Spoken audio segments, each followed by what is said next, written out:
Assalamualaikum warahmatullahi wabarakatuh. Selamat pagi anak-anak ibu sekalian. Selamat bergabung di Classroom, di mana kita akan belajar secara online. Selamat kepada anak-anak yang telah naik ke kelas 11. Perkenalkan, nama ibu Siti Fauziah SMM. Waktu di kelas 10 kemarin, ibu ngajar adalah administrasi umum.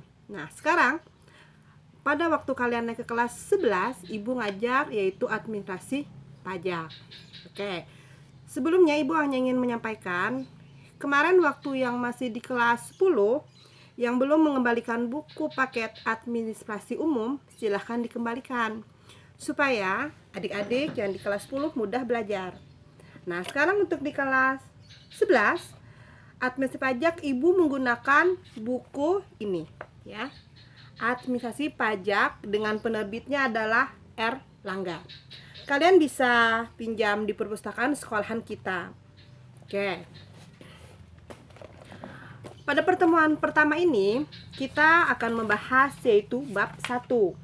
Bab 1 itu konsep dasarnya adalah perpajakan. Materi di sini kita akan membahas 2 materi dulu ya. Pajak dan pungutan lainnya, serta yang satunya adalah kedudukan hukum dan perpajakan. Oke, sedikit ya, ibu mau menguraikan apa itu yang dimaksud dengan pajak.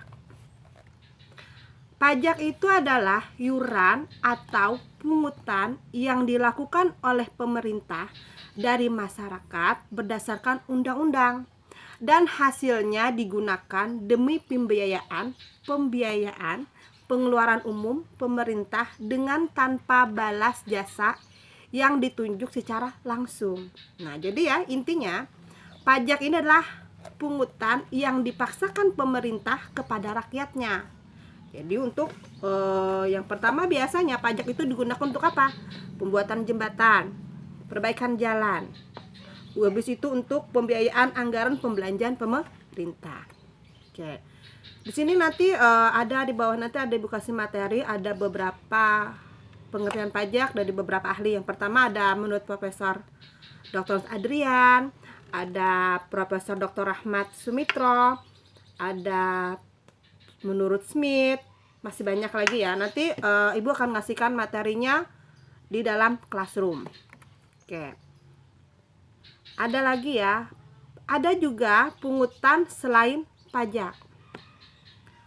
Pungutan selain pajak ini biasanya contohnya adalah PDM sama PBB.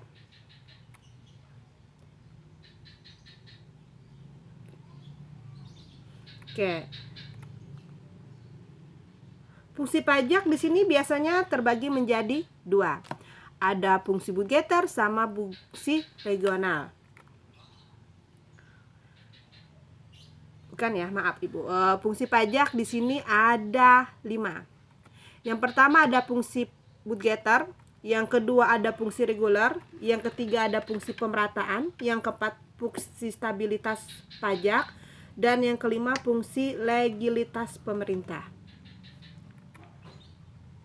Kedudukan hukum dan peraturan pajak. Hukum pajak adalah hukum yang bersifat publik dalam mengatur hubungan negara dan orang atau badan yang hukum yang wajib untuk membayar pajak. Hukum pajak di sini terbagi menjadi 2. Ada hukum pajak formal sama hukum pajak material. Itulah sedikit gambaran tentang materi yang akan kita bahas. Nanti kalian bisa lihat di Classroom-nya, buka saja materi ibu. Oke, selamat bergabung di Classroom ibu, selamat belajar dan semoga kalian paham dengan apa nanti materi ibu kasihkan. Oke, assalamualaikum warahmatullahi wabarakatuh.